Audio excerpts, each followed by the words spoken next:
2019 সালের দিকে আমি নিজেই এই পাসপোর্টটার জন্য আবেদন করেছিলাম, কারণ বাইরে থেকে কোনো দোকান বা এজেন্সি দিয়ে করাতে গেলে প্রায় 2 থেকে 3 হাজার টাকা চাওয়া হচ্ছিল, যতদূর আমার মনে পড়ছে। আর যেহেতু আমি নিজে অনলাইনে ফর্ম ফিল আপ করতে পারি, তাই নিজেই করেছিলাম। 2019 সালে কাজের সূত্রে ভিয়েতনাম যাওয়ার জন্য আমি এই পাসপোর্টটি বানিয়েছিলাম। আর সে সময় আমি টিউশন করতাম। আপনাদের যাদের পাসপোর্ট রয়েছে তারা জানেন, পাসপোর্ট তৈরি করতে গেলে নিজের বাবার থেকে দাদুর পর্যন্ত বিভিন্ন ডকুমেন্ট লাগে ভেরিফিকেশনের জন্য। যারা পাসপোর্ট করেছেন তারা জানেন এই পাসপোর্ট বানানোর প্রসেসে পুলিশ ভেরিফিকেশন হয়, মানে সমস্ত ডকুমেন্ট থানায় নিয়ে গিয়ে ভেরিফাই করতে বলা হয়। বাড়ির দলিল, নিজের আইডেন্টিটি কার্ড, বাবা মায়ের আইডেন্টিটি কার্ড, সমস্ত ডিটেল সহ সব কাগজপত্র আমিও থানায় নিয়ে গিয়েছিলাম। যে পুলিশ অফিসার আমার ডকুমেন্ট ভেরিফিকেশন করেছিলেন তিনি সব কাগজপত্র দেখার পর আমার কাঁধে হাত দিয়ে একটা ছোট্ট ঘরের মধ্যে আমাকে নিয়ে যায়। সেখানে একটি ক্যারাম বোর্ড রাখা ছিল। তিনি সেখানে একাই ছিলেন।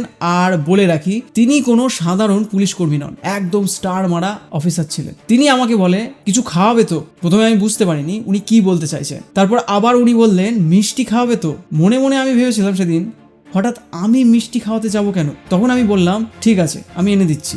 উনি তখন আমাকে বলে, ন্যাকা নাকি? তারপর আমাকে বললেন, 1000 টাকা দাও, সবাই মিলে মিষ্টি খাবো। তখন আমি পুরো ব্যাপারটা বুঝলাম। আমি বললাম, কেন স্যার, আমার তো সব ডকুমেন্ট ঠিক আছে। উনি বললেন, না তোমার সব ডকুমেন্ট ঠিক আছে, তাই কি হয়েছে, মিষ্টি খাওয়ার টাকা দেবে না? আমি তখন ওনাকে বলেছিলাম, এত টাকার মিষ্টি আমি নিজেও কোনোদিন খাইনি স্যার। আমি টিউশন করি আর আমার ব্যাগে এখন 300 টাকার মতো আছে। আর এমন পরিস্থিতি হয়েছিল সেদিন যে আমার মানি ব্যাগ পর্যন্ত তাকে দেখাতে হয়েছিল। আর হ্যাঁ, উনি টাকা নেয়নি, যেহেতু পেট ভরতো না। তবে হেসে বলেছিল, পাসপোর্ট পাবে কি না বলতে পারছি না। আর আমি বলেছিলাম, পাসপোর্ট পেলে আপনাকে মিষ্টি খাইয়ে যাব। যাই হোক, মিষ্টি খাওয়ানো হয়নি। আর এটাই সেই পাসপোর্ট যেটা 18 থেকে 20 দিনের মধ্যে আমার কাছে চলে এসেছিল। আজ এই ঘটনাটা বলার কারণ হচ্ছে, যে হারে সোশ্যাল মিডিয়াতে সিভিক থেকে ট্রাফিক পুলিশদের ছ্যাচরামিগুলো সামনে আসছে না, তো এই ধরনের ঘটনাগুলো সমাজের সামনে আসা দরকার আমার মনে হয়। এটা আমি একা ফেস করিনি, আমি 100% শিওর। কমেন্ট সেকশনে আপনাদের এক্সপিরিয়েন্সও দেখতে চাইবো। আর হাই প্রোফাইল অথরিটিস যারা রয়েছে তাদেরকে ট্যাগ করুন, আওয়াজ তুলুন, তবেই তো পরিবর্তন আসবে। কারণ অনেক সাধারণ মানুষ মুখ বুঝে অন্যায়গুলো মেনে নিয়ে দিনের পর দিন চুপ করে থাকে। আমি আমার রাজ্যের পুলিশ বা সিস্টেমের বিরুদ্ধে কোনো অ্যালিগেশন দিতে চাইছি না।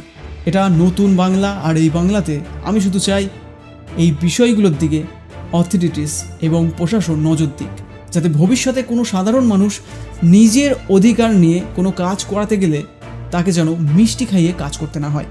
আর এরপরও যদি কোনো গভর্নমেন্ট সার্ভেন্টস মিষ্টি খেতে চায়, তাহলে নিজের হাতের ফোনটা তুলে নিন, ভিডিও অন করুন আর বলুন, গভর্নমেন্টের চাকরি করছেন, নিজের টাকায় মিষ্টি কিনে খান প্লিজ।